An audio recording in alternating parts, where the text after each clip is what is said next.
Good morning. Boy, what time is it? It's 8 a.m. What else would you be doing but coming to the Javits Center for the Book Expo America Author Breakfast? You know, it's a fine tradition, a rite of passage, if you will. Good morning. My name is Lance Fensterman. I run Book Expo America, and I'm really, really proud to wake you all up. Look at this. Wow. I said he couldn't have coffee unless he was kind to me, and I appreciate it, Craig, very much. Thank you all for getting up early and joining us today. We're delighted to have an amazing, amazing lineup of authors. And as always, we're incredibly thankful to all of our publishers that have worked with us so closely to bring this eclectic, interesting, and delightful group of authors this morning. So please, join me in welcoming to this very lectern, Mr. Craig Ferguson. Thank you, Matt. How's that? Thanks very much. Thank you. Good morning, everyone. My name's Craig. I'm an alcoholic. If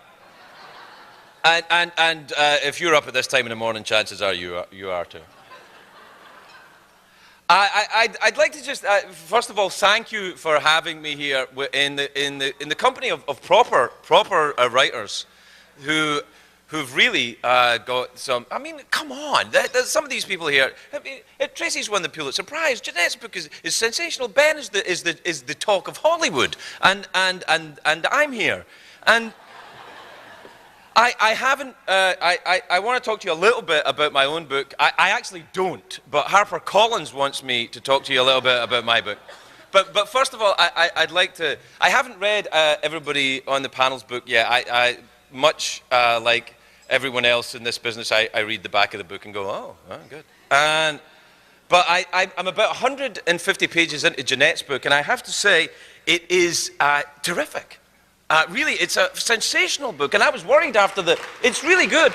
And after the Glass Castle, I was thinking, oh, well, so long. But no, it's really terrific. And I have to say that Jeanette's book is better than mine.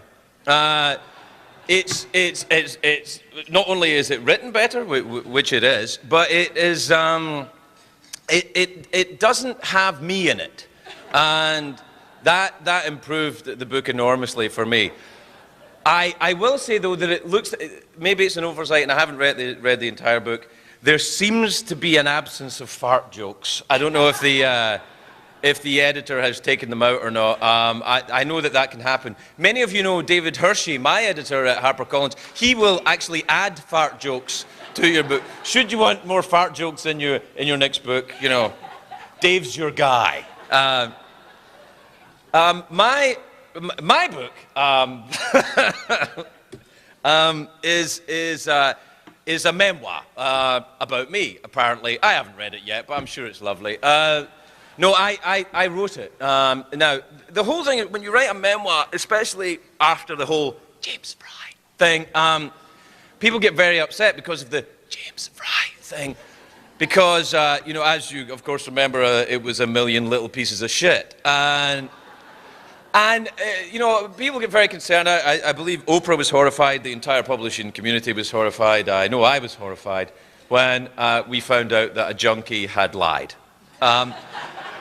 Because if we can't trust the junkies, then, I mean, really, who can we trust? Have you ever met a junkie? Lying is what they do. I mean, when I read the book, I thought, oh, well, this is perfectly true to life. He's lying. You talk to any junkie, they will say, are you smoking crack? Like, no, it's Virginia Slim. It's my sister's. Anyway, my book is not the memoirs of a junkie. It's the memoirs of an alcoholic. So it's a completely different thing. Memoirs of a junkie, pack of lies. Memoirs of an alcoholic, made up some stuff because I can't remember what actually happened.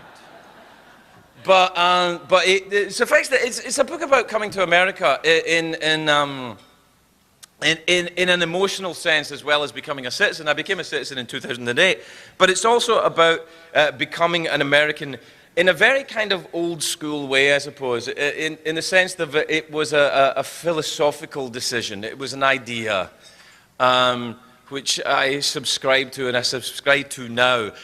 Certainly at the time I wrote the book, it was the end of the Bush-Cheney administration. And it seemed to me that American patriotism had been hijacked for some kind of mad parade. And I wanted to have a look at that because it didn't sit right with me. I've always loved this country a great deal, but like everyone I love, I'm not blind to their faults, and I love them because of their faults as well as, or in spite of their faults, or maybe I don't know. It's in the book. Anyway, that's why I wrote the book, and also because I was talking. Earlier on, Tracy was very, very kindly, you know, asked me what Glasgow was like, the country. Well, it is in a way, I suppose, a country. Glasgow is a town in Scotland that I'm from, and it's a town which, if you don't know, it's a little bit like if you imagine the movie Braveheart set in Detroit in the 1970s. It's a tough town, and I'm not so tough. I imagine if you're at the Book Expo breakfast, you're probably not that tough yourself. And so I'm sure you can empathize. Many of the people here, I'm sure, were bullied mercilessly at school. But we've all got jobs now, and fuck them. Ha ha. The truth of the matter is, I was talking to the rest of the panel backstage, and the thing that we share, they share talent. I share a kind of pushy editor and a powerful publishing house and a TV show. But but what I think everybody, it's kind of awkward to talk about a book you've written. I think because it's in the book. What I had to say is in the book. And then if I say it again, you'll think, well, he's just saying what's in the book. And I go, well, yes. But maybe I'm prejudging your judgment. And you can get ahead of yourself with that kind of thing. I've had a lot of coffee this morning. It's wearing off now, though. That's better. Okay, so what we'll do is we'll have I'm not quite sure how this works. I'm a vulgar lounge entertainer, so basically what I would probably do is just walk up and down, cuss a bit, and hope that would be okay. But I think what we do is we're going to have a panel, and these, my very esteemed dais buddies are going to talk about their works, and we'll find out about that. If I can think of a question, I might ask it, you know, to throw them off and try and make myself look good. That's kind of what we do here. And I think that's it. The only thing else I would say to you is at the end, now it would be very important to say this, everybody kept saying, tell them at the end you're going to be at the booth. I don't know what the booth is.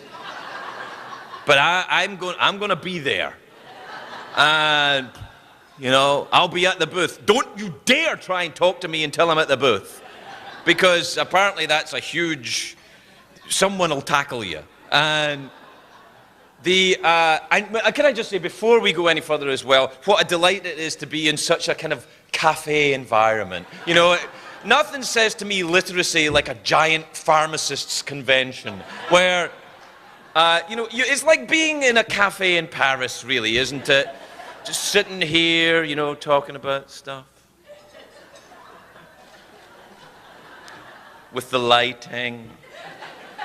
Anyway, we'll get on with some proper grown-up writers and not some, you know, pushy twerp. And who's starting? Do I know how to start? Tracy, are you starting? Now, listen. Listen to Tracy, because he's won a Pulitzer Prize and he's very nice and very, very clever. He's much smarter than you. So don't you go then, oh, I don't know. Listen, he's smarter than you. All of these people are smarter than you and me. So don't go, you know, you hear me, New York Times. All right. Did I just get booed by the New York Times? Well, it's happened in print, so why not? Yeah. All right. Well, so Tracy, would you do us the honor? Tracy, everybody. Tracy. Thank you, Craig.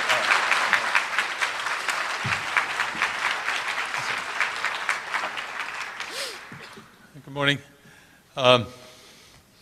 Thanks a lot.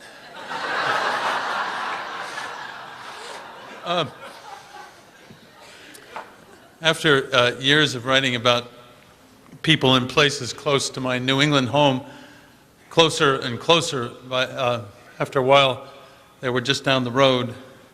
I went to Haiti for a story about American soldiers, and while in Haiti, I ran into a young doctor named Paul Farmer. Eventually, I published a book called Mountains Beyond Mountains, which is about Farmer and about... Thank you. So about Paul Farmer and about the exemplary organization that he helped to found, Partners in Health. In the course of my research, I went with Farmer to Peru, Paris, Moscow, Siberia, Montreal, Chiapas, New York, and more times than I can now remember to Haiti. Collectively, those trips were like a harrowing of hell through places like Haiti's famished, deforested Central Plateau, and Moscow's Central Prison, and a peri-urban slum outside of Lima, whose inhabitants compared it to the surface of the moon. On my travels with Farmer, he showed me more reasons for despair than I'd ever seen before, or indeed imagined. And yet it was the most exhilarating experience of my life to witness what one small group of people were accomplishing in their quest to cure some of the world's most dreadful problems. Personally, I feel very lucky to have stumbled across Paul Farmer. It's made my life more interesting and I think more meaningful. I also feel lucky professionally. That chance meeting in Haiti led me to a story that I believe, rather mystically, I'd always wanted to write.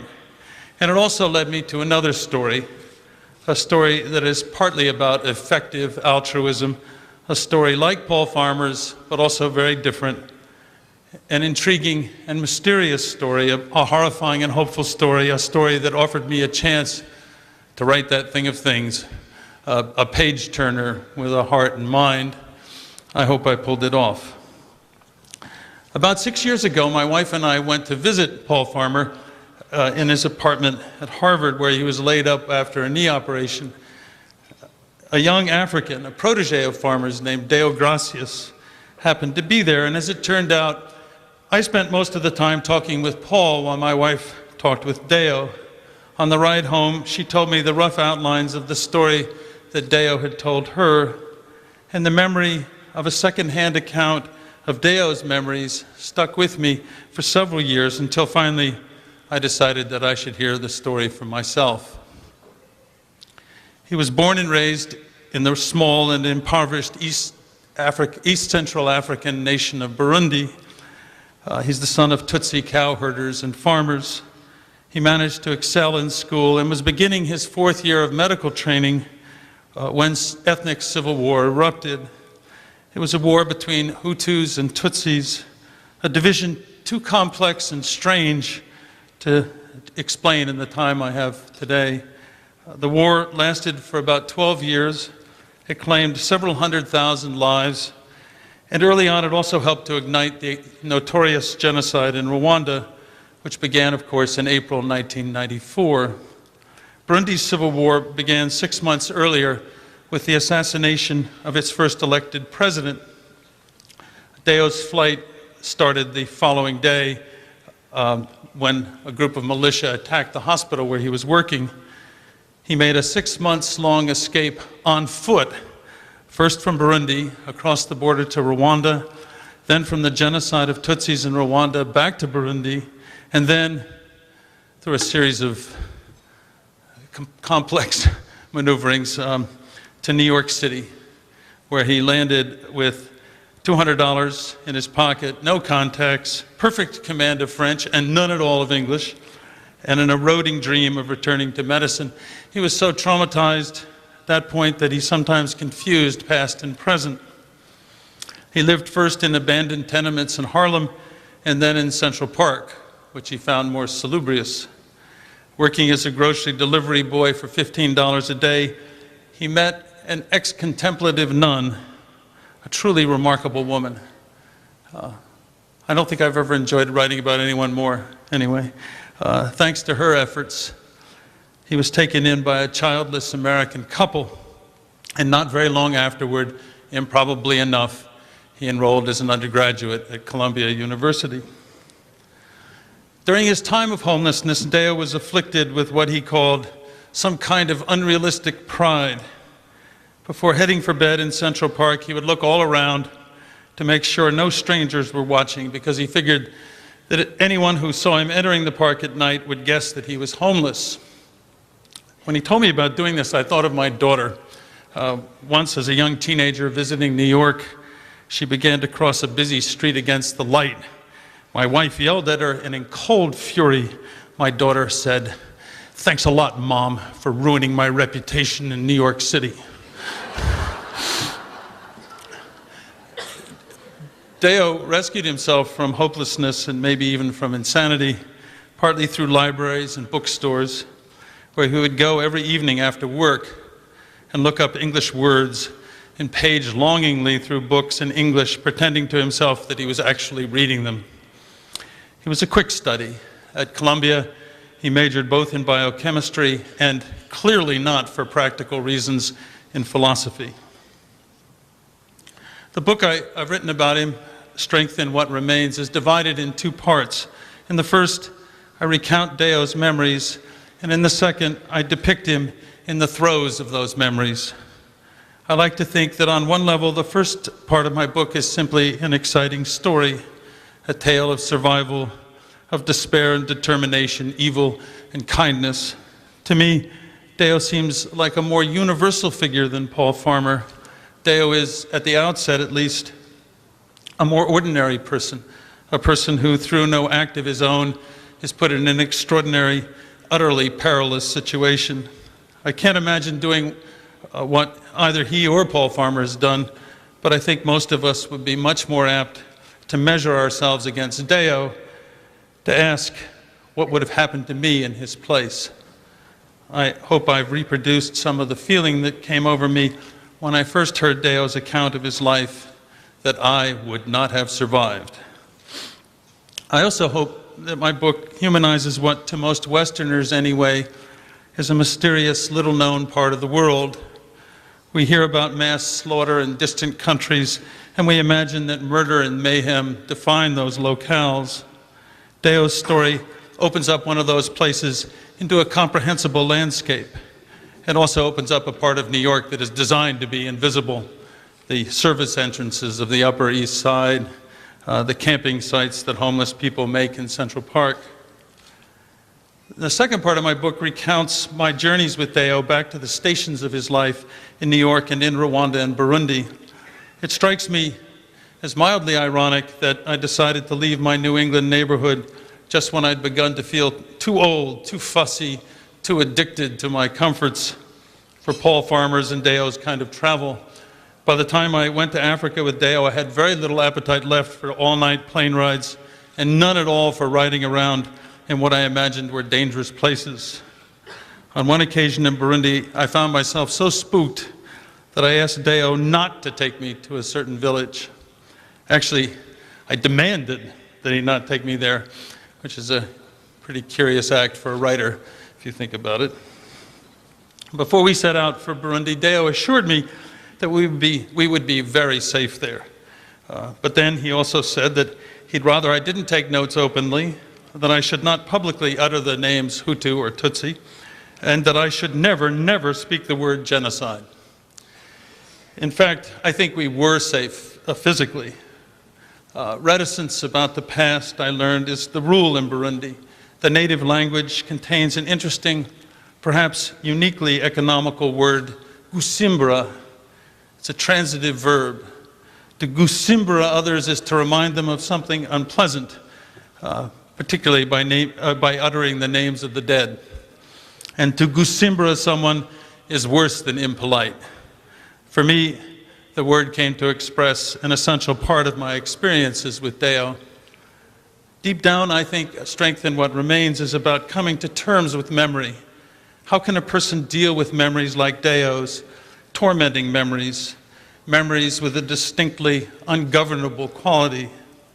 This is why my book is structured as it is, the reason for its doubleness. The story I tell isn't only about memories I heard from Deo, but also about seeing him overtaken by memories, acutely overtaken in several places, including locales he hadn't seen since his escape 13 years ago, the village where he was born and raised, and the hospital where he was nearly killed at the outset of the Civil War.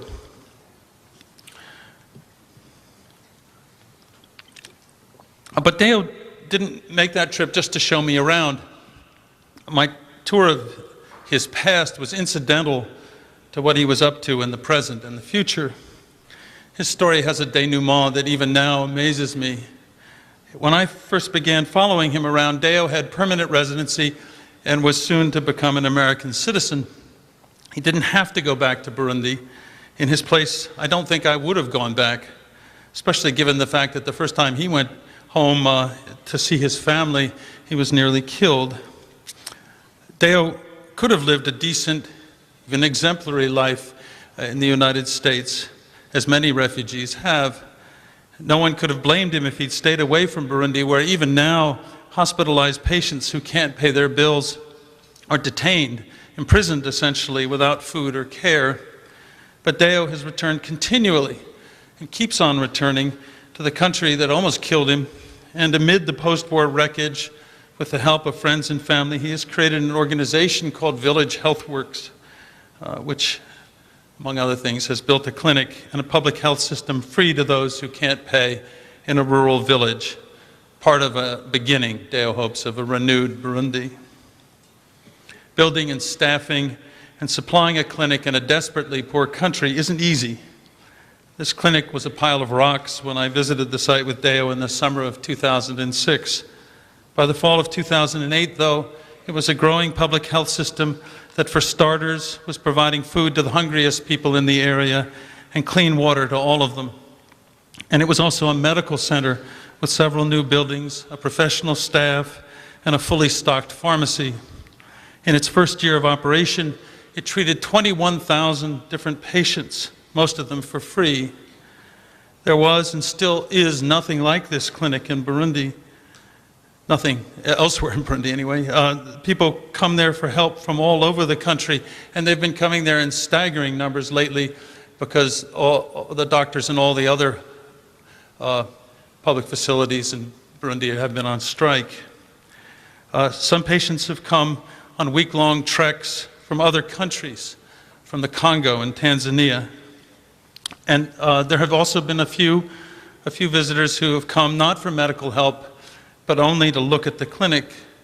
When Deo asked one of these travelers why he was there, the man replied, "To see America," a sentiment for us to live up to, perhaps. Deo was very young when he went through his long nightmare. Sheer courage and pluck saved him from death and despair in Burundi and New York. So, of course, did the ex-nun and the family that adopted him, and New York's libraries and bookstores and Columbia University.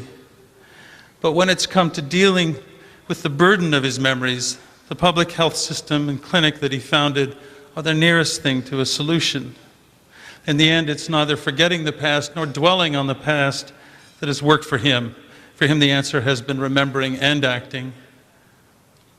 I once asked him why he had studied philosophy at Columbia. He told me, "I wanted to understand what had happened to me."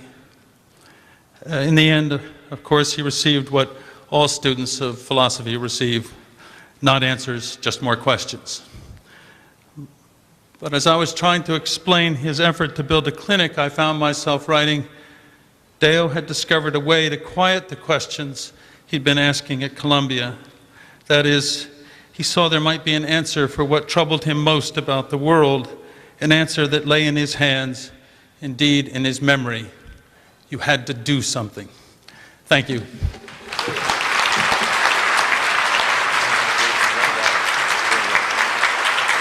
Tracy Kidder, everybody.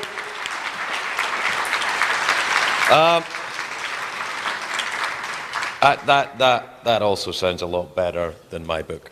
Yeah. A lot better. I don't know. Gosh. Hey. Our next panelist is the lovely Jeanette Walls, who wrote a book called The Glass Castle, which has like half a gazillion copies now in print. Yeah. And as I said, I've started reading this book, and I can't tell, it's terrific. I mean, really. Now, I don't know what you're going to say about it, but it starts with a flash flood and the kids, and you're like, ah! And then it just takes you on this roller coaster ride. You put that on the cover if you want. A roller coaster ride. Yeah, that'll sell it for you. It's a roller coaster ride. I'm sorry, everybody. I'm an illiterate boob. Jeanette Walls, everybody.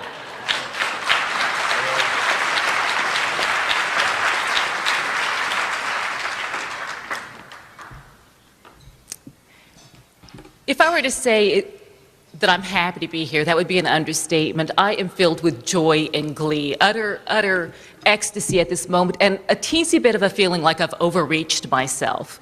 What Craig said was lovely about the panel all being smarter than everybody out here, but it's not true.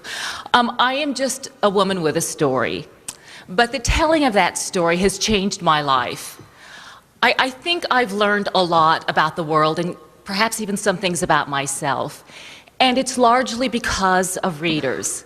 And y'all here in this room are my gateway to readers, so I'm deeply honored and joyous to be standing here, and I'd like to share with you some of the things that I've learned. I actually owe readers for the topic of my next book, my forthcoming book, Half-Broke Horses. But you know, as I sat down to write my last book, The Glass Castle, I thought, why am I doing this? Why am I exposing myself to what I was certain was going to be humiliation and shame and degradation? I thought I'd have everything I wanted in this world. You know, I had a great job, I was on television, I had a flush toilet. What more could anybody want in life, you know? And I thought, if somebody can read my story and can understand what it's like to be poor, then whatever shame and embarrassment I'm about to go through will be worth it.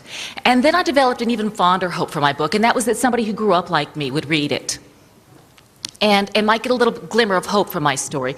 Not long after the publication of The Glass Castle, a teacher came up to me and she said that she had a student in her class. She teaches in a tough area in northern Alabama, a real rough scrabble area.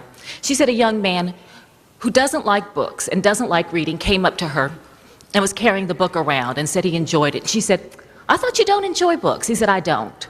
She said, I thought you don't like reading. He said, I don't like reading. And she said, but you like this book. Why is that? And he thinks for a second and he said, this here is a fine white trash story. And then the teacher paused for a second and she said, a little bit nervously, she said, I think he meant that as a compliment.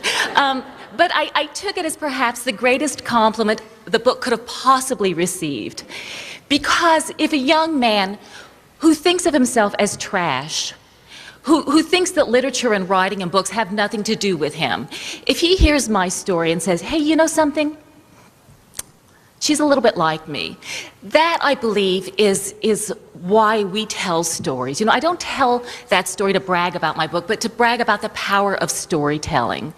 And that's what everybody in this room is in the business of. We're all in the business of storytelling. And I think that sometimes we memoirists and biographers, we get a little bit of a bum rap as exhibitionists and, you know, creating a freak show, and so train wreck people stare at it. And I, especially after having spoken to readers for the last couple of years, I believe that that is not at all why we tell these stories. It's because readers are looking for an emotional connection. They're looking to find out a little bit about people who might from a distance look very different. They might be from Africa or might be from faraway Scotland. But you know, once you get inside somebody's life and we break down these external barriers and get in people's lives, understand we're all incredibly alike. And having spoken to readers around the country, you know, they have this great passion about understanding themselves, not just other people's lives, but why they are who they are. And I believe that that is why we read biographies. But as I said, the last couple of years, I gave up my day job. I used to write about celebrities, but I've been spending the last couple of years going around and talking about my book. And readers have really stunned me with their insights about my life, believe it or not. There's been a couple of times. One time I was at an event and she raised her hand and she said, "Why did your mother make this particular decision?" I said, I don't know. And I've tried to ask my mother and I can't get a straight answer from her, so I don't know. Somebody else in the audience raises her hand. She said, "I know." I said, "You do?" She said, "Yeah, my book club discussed it." So I love book clubs. I love readers. We said, and then we had these intimate conversations about. But anyway, as I was going around talking to people, the questions I got more than any other were about my mother. People they wanted to know. For those of you who aren't familiar with my story, my mother was a college-educated woman. My mother and father, they were living on the streets for a while I was living in New York City. And people just wanted to know. Some people got my mom. Some people said, "I understand your mother," but more people would say, "I understand your father. He was an alcoholic. I understand the decisions he made. I do not understand why your mother made some of the decisions that she made." And the questions were never asked out of malice or nosiness. It just people had this desire to get inside somebody's head and figure things out. It's all about psychology. So that, why would your mother, who has a college education, choose to live a life where she had no electricity or running water? And sometimes I'd explain to them, well, my mother grew up on a 180,000-acre ranch, and she didn't have running water, and she didn't have electricity, and she not only survived, but it was the ideal period of her life. It was the period of her life that she most loved. And then invariably, their faces light up. They'll say, oh, I get it. And then we'd often have a really interesting conversation after that about expectations of life and about motherhood and childhood and what people want and the difference between wanting things and needing things. And usually these conversations would end with, "Your next book should be about your mother." And I mull that a little bit, but I've been kicking around for a topic for a new book, and I'd sort of resisted the idea of writing about Mom. I figured I already sort of, I squeezed that sponge once, why go back to it? But readers tend to be very smart, so I proposed the idea to Mom. I said, "What would you think about writing this book about you?" She loved the idea. Mom, bless her heart, she lives with me now, not with me because I'm not a saint, but she lives out back in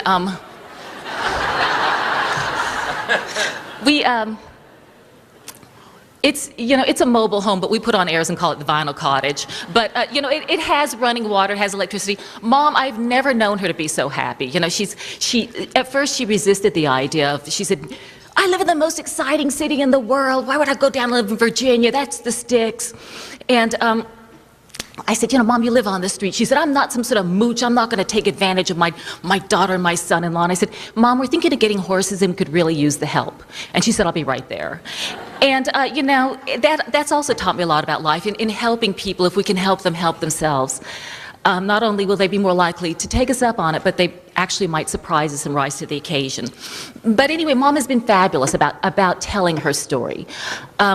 For a solid year, I went down to the Vinyl Cottage for an hour a day, and she would tell me about her life, her childhood in the 1930s and 40s in Arizona on this 180,000-acre ranch. But as she was telling me, she kept saying, "This story should not be about me. It should be about my mother.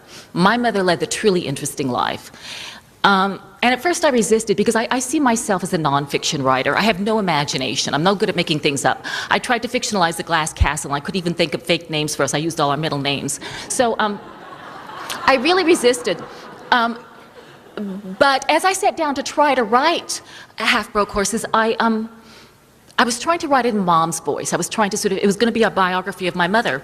And I found it very difficult to capture her voice, to get inside her head. It was a sort of scary place to be. So I tried writing every other chapter from one chapter from Mom's point of view and then one from my grandmother's point of view. And whenever I wrote in my grandmother's voice, it really clicked. I understand my grandmother. I knew her only for the early part of my life. She died when I was 8, but I remember her very vividly. She was a wild character, and she carried around a gun, and she'd pull it out on the drop of a hat and shoot at things, pull out her fake teeth at the drop of a hat. She was just a real character, leathery woman, I understand my grandmother, so I tried writing in her voice, and it seemed to sort of happen. and I wrote it in first person. My grandmother, she was born in a dugout. I don't mean on a baseball field. She was born on the banks of a river in 1901, and her father raised horses. He raised carriage horses. But because he was crippled, my grandmother had to do all the physical work. She was the one who actually climbed on the backs of the horses. And she became a school teacher at age 15. She didn't yet have a high school diploma. It was really tough for her to get a high school education. But she was just a tough broad. She was a tough broad. And she did what it took to get by. And that was her story. And in so many ways, she's an extraordinary woman. You know, she's a true American character and lived in a time and in a way that is very unfamiliar to a lot of us today. But in another way, I think that she's the story of a lot of us. You know, I think that a lot of people will recognize themselves in this story, especially after having gone into so many parts of the country talking to people, to readers. You know, a lot of people out there really are facing tough times and are looking for somebody to relate to and somebody who they can connect with. And again, I think that that's why we write these memoirs, is to try to find somebody like this. But as I was writing Half Broke Horses, I thought of it as initially as nonfiction because it was my grandmother's story, but because I wrote it in first person, and because there's some things that I sort of used what I would call the storyteller's license. I stapled together things that I wasn't completely sure of, used a little putty here and there. I'd originally intended to change it all back into the third person. She did this instead of I did this, and I left it in the first person, and we're calling it a true life novel. We're calling it fiction, even though it is as closely based on my grandmother as I possibly can make it.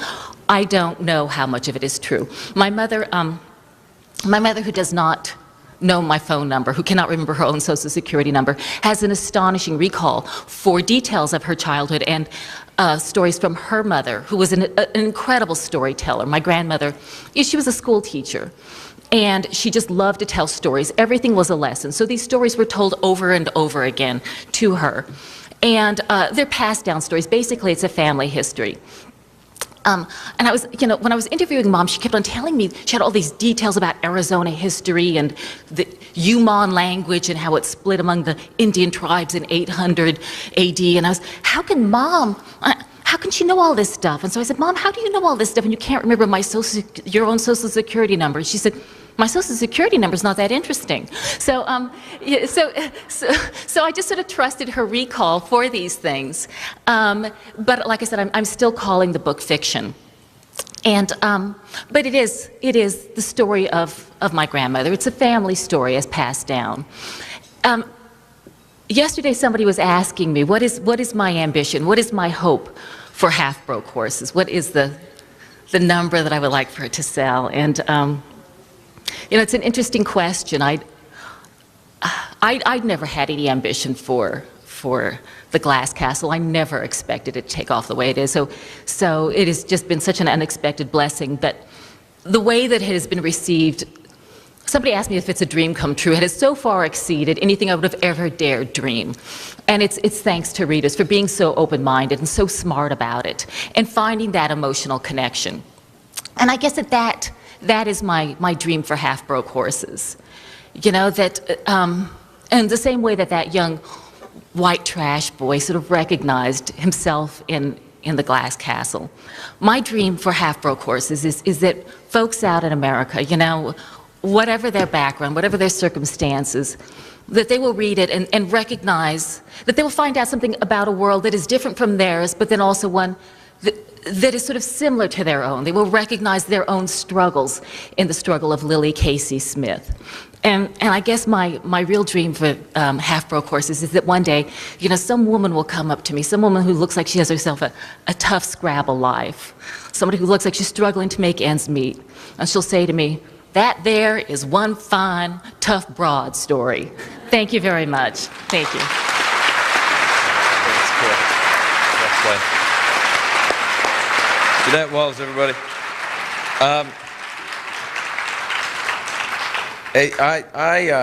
I love the idea that telling these stories is somehow a communication.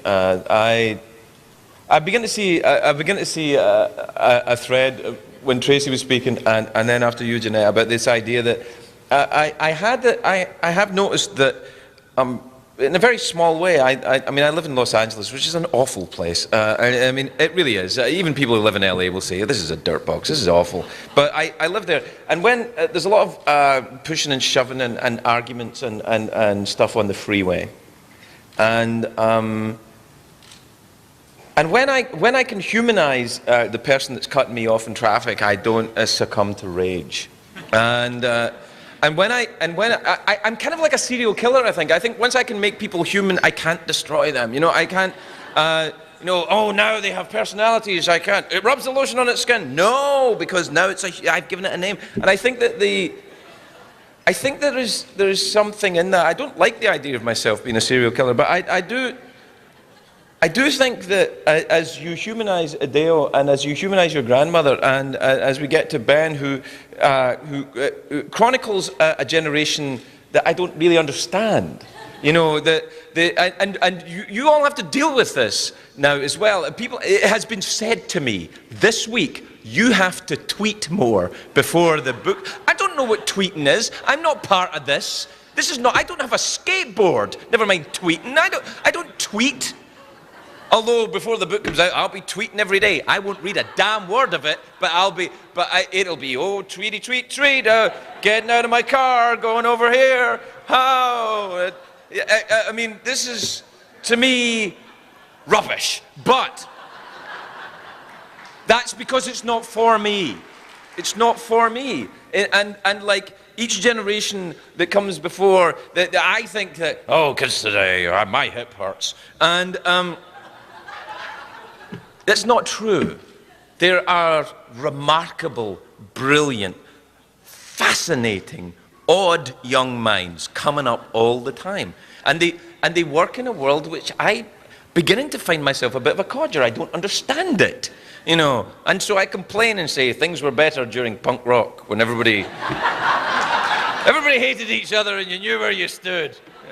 Kids today with their ideas and their inventing things, Gah! You know. However, Ben can humanize these people for me, and I cannot hate them. And so please welcome Ben Mesrick, everybody.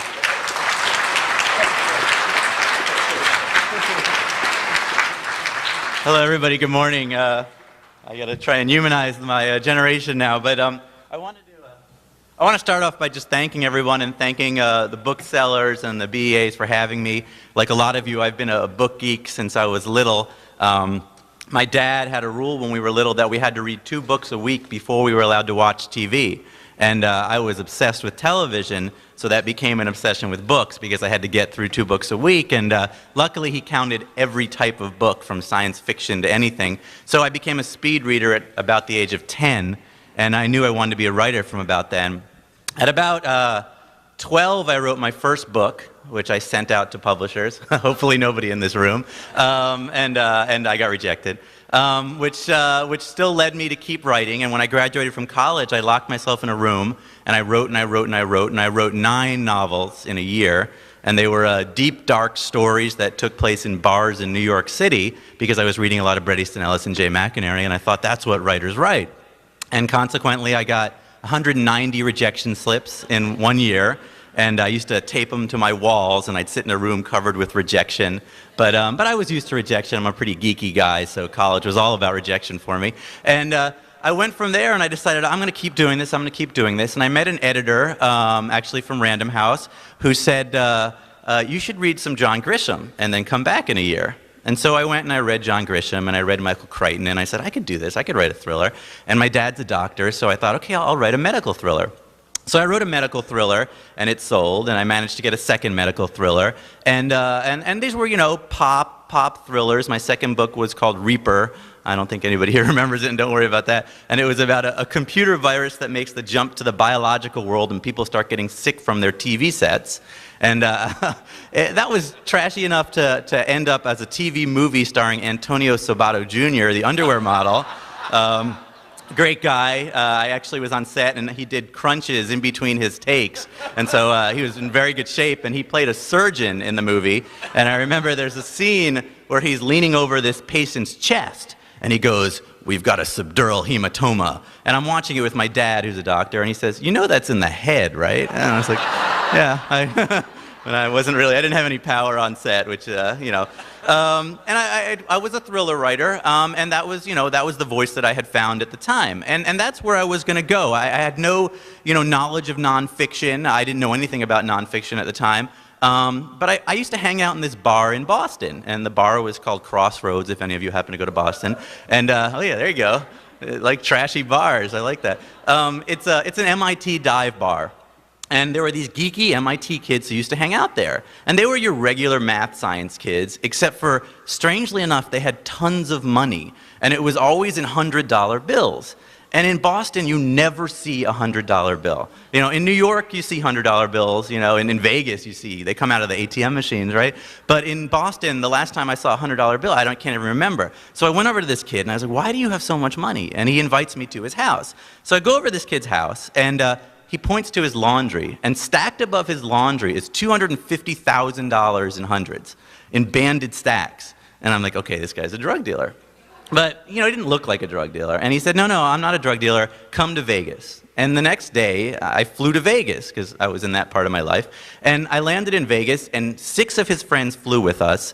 And they all get out, and they pretended they didn't know each other. And we go to this suite. It was like a suite overlooking the whole strip. And the kids start to pull money out from under their clothes. And they had $1 million in cash that they had flown from Boston to Vegas with, and they pile it up on the table, and they say, "We're the MIT blackjack team." And I was blown away, and I realized, I'm going to become a nonfiction writer because this is the craziest thing I've ever seen. And I joined the team, and I played with them for about 6 months, and it was a crazy experience being like the donkey boy. If any of you saw the movie 21, I was the guy who strapped $250,000 to my body and did all that stuff, and it was intense. And then it got more intense because Kevin Spacey called me about a week before the book came out, and somehow he had gotten a copy of it and said, "I want to make a movie." And so then, it was made into a movie, which was really cool. And so, I was a nonfiction writer, and I had stumbled into it. And Accidental Billionaires is my new book that's coming out in July. And this book I really stumbled into as well. Like a lot of you, I love Facebook. I'm obsessed with Facebook. Actually, my wife, who's over there, is really obsessed with Facebook. And she carries the camera around, I'm embarrassing you, and takes photos. Everywhere we go, it ends up on Facebook that night. So you might all end up on Facebook tonight. But basically, I love Facebook. I had been using it, but I knew nothing about it. I knew it had started at Harvard, where I had gone to school, but I didn't know anything about it. I was sitting at home, and at 2 in the morning, I get this email to my website, and this kid goes, "I'm a Harvard senior, and I've got a crazy story for you." And all writers have heard that a million times. "I've got a crazy story for you." And I was like, "Well, I'm intrigued. What's your story?" And he said, "Well, my best friend, co-founded Facebook." And I was like, "Your best friend's Mark Zuckerberg," but his best friend wasn't Mark Zuckerberg. And I thought, that's interesting. I don't know anything about it. And he said, "Well, come meet me for a drink." And so I go off, and I meet him for a drink in a bar. And he shows up with this geeky, gawky kid, this kid with long, stringy arms, really nice, brilliant kid. And the kid walks in and starts to tell me this insane story about he and his best friend coming up with the idea for Facebook. And I was really intrigued because I was a geeky, gawky kid at Harvard, and I knew what Harvard was like for geeky, gawky kids, and I thought this might be the next story. And I started to get deeper and deeper into it. And it is a wild, wild story. These kids were best friends, and they met. One was a sophomore and one was a junior. And they met in an underground Jewish fraternity at Harvard. There are underground fraternities at Harvard. And they were the kind of kids who really weren't getting a lot of girls. And they wanted to be cooler than they were. They were brilliant. One of them, whose name was Eduardo, was obsessed with meteorology. Weather was his thing. And he had actually come up with these mathematical equations that he could predict storms. And so during a summer, he had made a few $100,000 trading oil stocks with his brother. And so that was kind of his claim to fame at college. The other kid, whose name was Mark Zuckerberg, who a lot of people know the name, Mark was a hacker, an incredible computer scientist. The rumor was that in high school he had been on an FBI hacking list. He was that good. He had actually invented an MP3 player piece of software when he was 17 years old.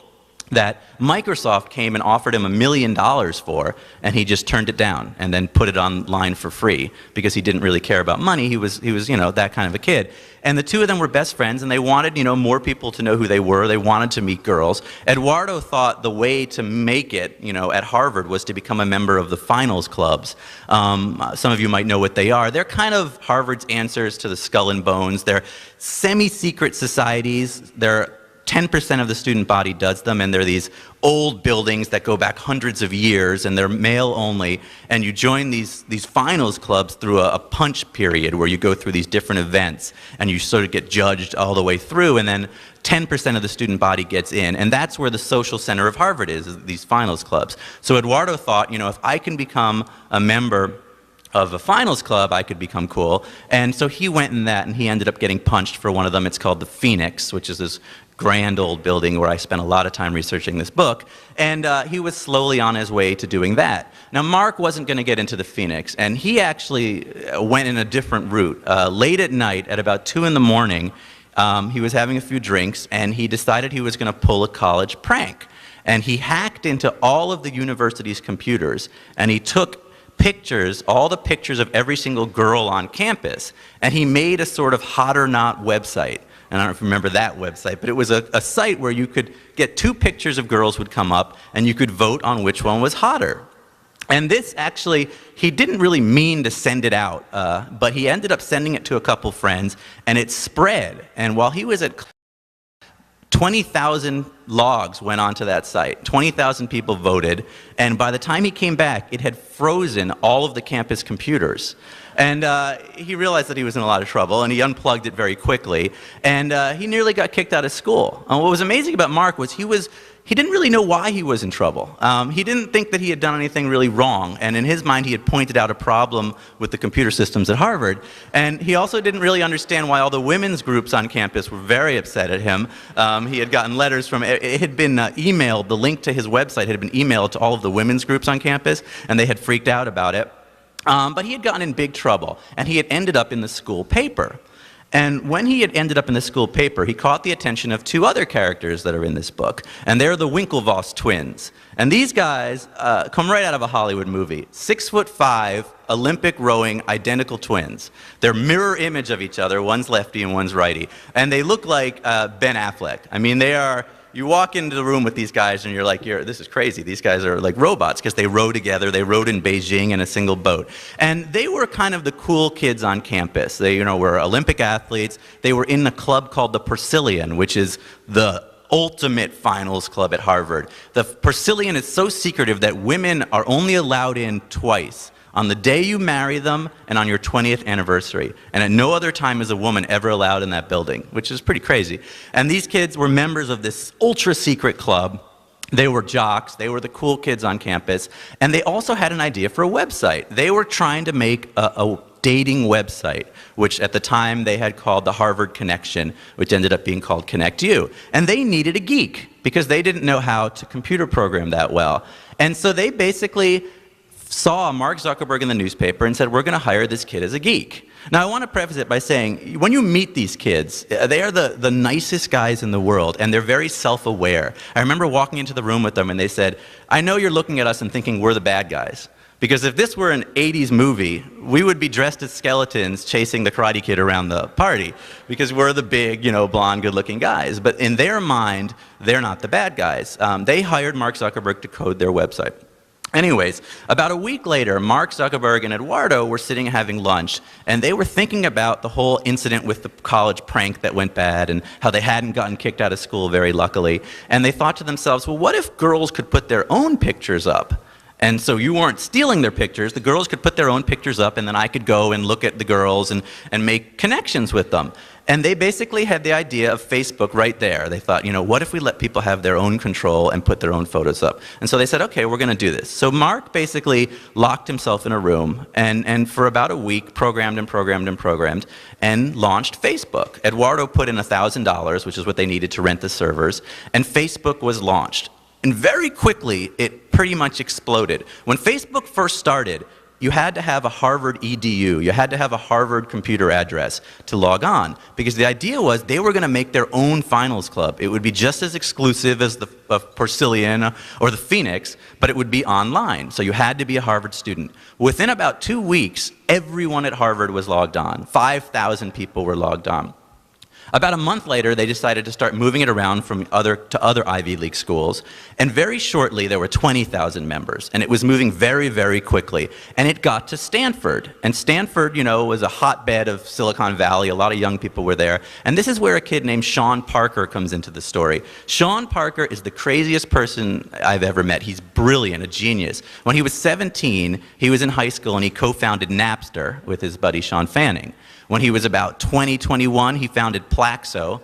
He ended up getting kicked out of Plaxo, and he was looking for the next billion-dollar idea. And he was basically lying in a dorm-like room when he saw a laptop computer that had the Facebook screen on it. And he thought, this might be my next billion-dollar idea. So he flew out to Cambridge. He ended up meeting up with Mark Zuckerberg and Eduardo, and he said, I'm going to try and take this to the next level.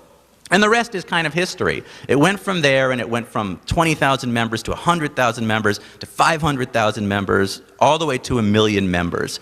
And things started to fray between the two best friends. Eduardo and Mark, I mean, they were two kids in a dorm room when they came up with the idea. Mark went off to California, to Silicon Valley, and started to really work on the idea. Eduardo went to New York to sell ads for the idea, and there was sort of a falling out. By the time Facebook reached 1 million members, the two kids became enemies and were no longer friends. Eduardo kind of vanished from Facebook's history, and only about a month ago was he reinstated as co-founder, which may have something to do with this book coming out and may not. But it was a really intense process getting inside of it. I mean, I know everyone in the world uses Facebook and everyone loves it, but not everyone knows that it was really founded by the two most socially awkward, geeky kids at Harvard who really couldn't meet girls and couldn't be social, and it's ironic that they created the next revolution in society, and it's the biggest social network in the world, the biggest picture site in the world, the biggest everything in the world, and it's just going to keep getting bigger. And we are working on a movie. It's actually going very quickly.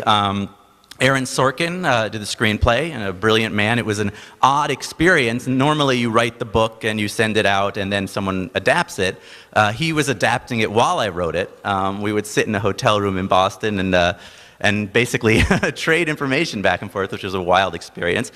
Kevin Spacey is co-producing it with Scott Rudin, and it's with Sony Pictures, and that's going to move along very nicely. So it's going to be fun. Hopefully it'll be out soon, and everyone. The book comes out in July. It's called Accidental Billionaires, and I just want to thank you all very much for having me. Thank you.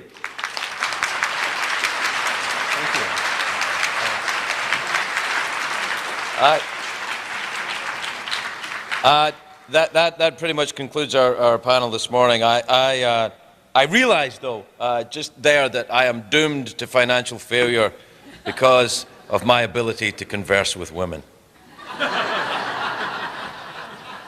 who I'd much rather have in the room with me. That's right, I'm lecherous old school. I thank you for coming. I realize that I haven't said the name of my own book, which will cause a great deal of consternation down there. So it's called American on Purpose, and I'm proud of it. I'm honored to have spent the morning with these delightful, talented people, and thank you, and thank you for including me in this wonderful event. Have fun, and I'll see you at the booth. Don't dare talk to anyone before they're at the booth. Don't talk to people before the booth. It's like the new Fight Club thing. Don't talk to people until they're at the booth. Thank you, and good morning, everyone.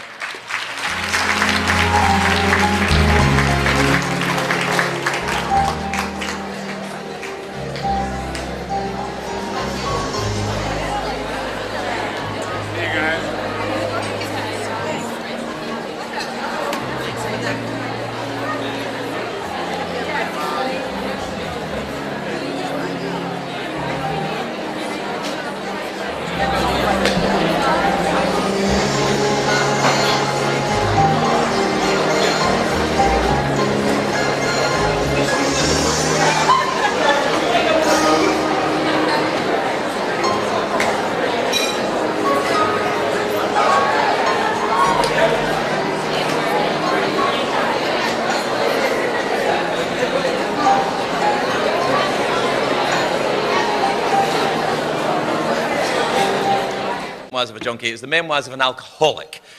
So it's a completely different thing. Memoirs of a Junkie, Pack of Lies. Memoirs of an Alcoholic, made up some stuff because I can't remember what actually happened.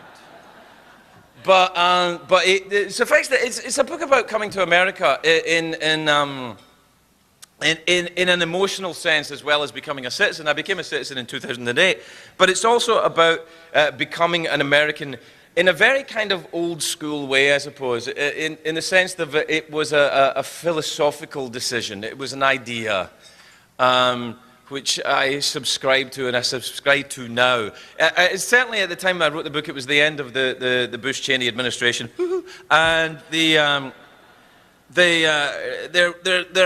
seemed to me that American patriotism had been hijacked for some kind of mad parade, and I wanted to have a look at that because it didn't sit right with me. I've always loved this country a great deal, but like everyone I love, I'm not blind to their faults.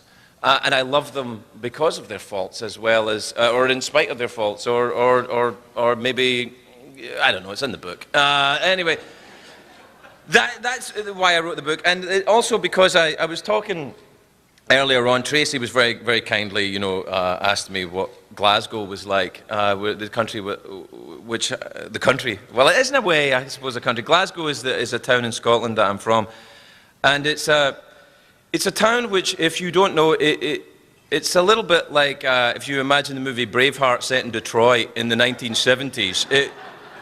It's a tough town, and I'm not so tough. I imagine if you're at the Book Expo breakfast, you're probably not that tough yourself, and so I'm sure you can empathize. Many of the people here, I'm sure, were bullied mercilessly at school, but we've all got jobs now, and fuck them. Ha ha. The truth of the matter is, I read the back of the book and go, oh, good.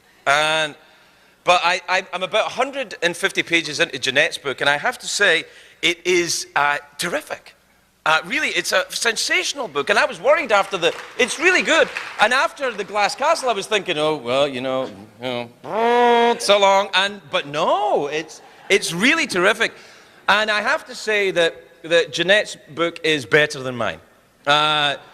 It's not only is it written better, which it is, but it is it doesn't have me in it, and that improved the book enormously for me. I will say though that it looks, maybe it's an oversight, and I haven't read the entire book.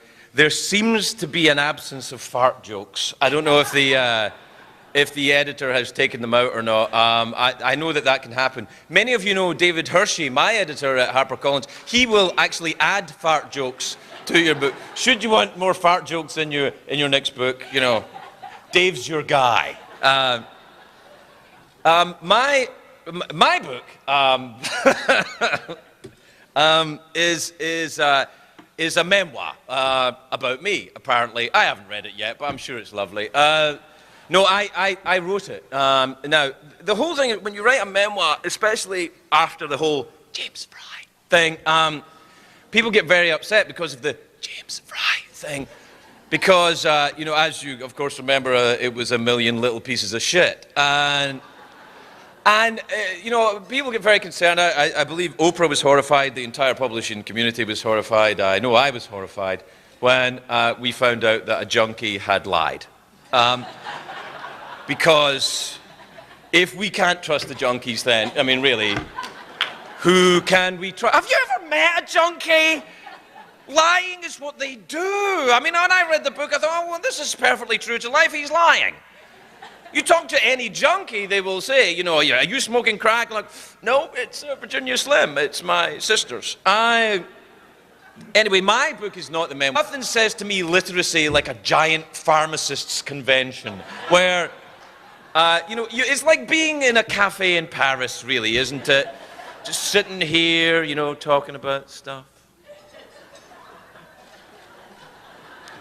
With the lighting. Anyway, we'll get on with some proper grown-up writers and not some, you know, pushy twerp. And Who's starting? Do I know how to start? Tracy, are you starting? Now listen. Listen to Tracy, because he's won a Pulitzer Prize and he's very nice and very, very clever. He's much smarter than you. So don't you go saying, oh, I don't know. Listen, he's smarter than you. All of these people are smarter than you and me. So don't go, you hear me, New York Times. All right. Did I just get booed by the New York Times? Well, it's happened in print, so why not? All right. Well, so Tracy, would you do us the honor? Tracy, everybody. Tracy. Thank you, Craig.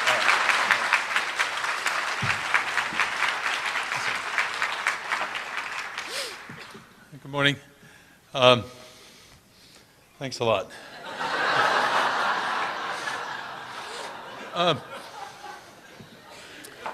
After years of writing about people in places close to my New England home, closer and closer, after a while they were just down the road, I went to Haiti for a story about American soldiers. And while in Haiti, I ran into a young doctor named Paul Farmer.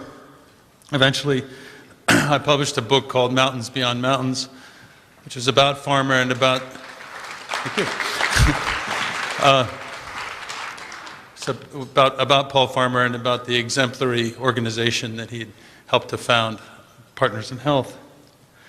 In the course of my research, I went with Farmer to Peru, Paris, Moscow, Siberia, Montreal, Chiapas, New York, and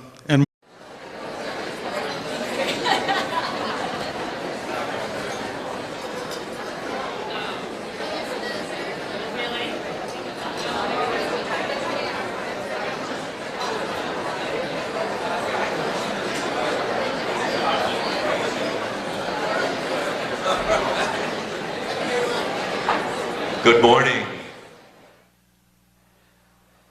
Boy, what time is it? It's 8 a.m. What else would you be doing but coming to the Javits Center for the Book Expo America Author Breakfast? It's a fine tradition, a rite of passage, if you will. Good morning. My name is Lance Fensterman. I run Book Expo America, and I'm really, really proud to wake you all up. Look at this. Wow. I said he couldn't have coffee unless he was kind to me, and I appreciate it, Craig, very much. Thank you all for getting up early and joining us today. We're delighted to have an amazing, amazing lineup of authors. And as always, we're incredibly thankful to all of our publishers that have worked with us so closely to bring this eclectic, interesting, and delightful group of authors this morning. So please, join me in welcoming to this very lectern, Mr. Craig Ferguson. Thank you, man. How's that? Thanks very much. Thank you.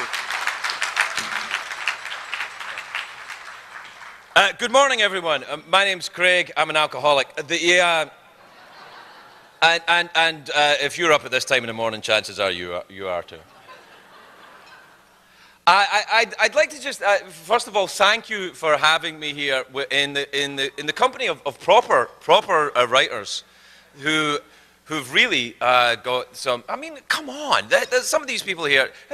Tracy's won the Pulitzer Prize. Jeanette's book is sensational. Ben is the talk of Hollywood, and I'm here, and I haven't. I want to talk to you a little bit about my own book. I actually don't, but HarperCollins wants me to talk to you a little bit about my book. But first of all, I'd like to. I haven't read everybody on the panel's book yet. I much like everyone else in this business. I was talking to the rest of the panel backstage, and the thing that we share, they share talent. I share a kind of pushy editor and a powerful publishing house and a TV show. But but what I think everybody, it's kind of awkward to talk about a book you've written. I think because it's in the book. What I had to say is in the book. And then if I say it again, you'll think, well, he's just saying what's in the book. And I go, well, yes. But maybe I'm prejudging your judgment.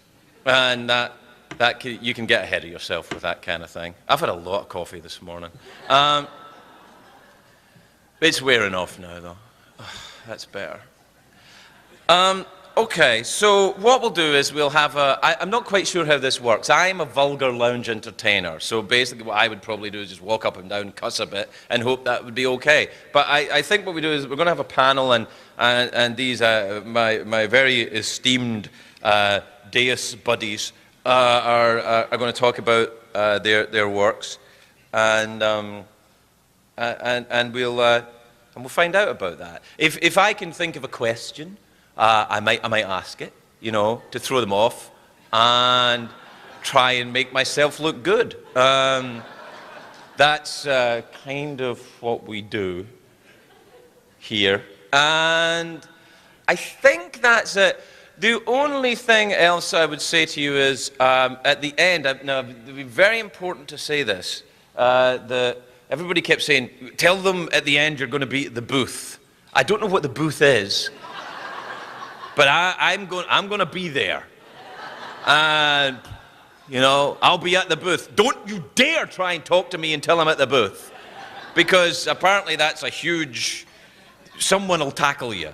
And can I just say before we go any further as well, what a delight it is to be in such a kind of cafe environment. You know,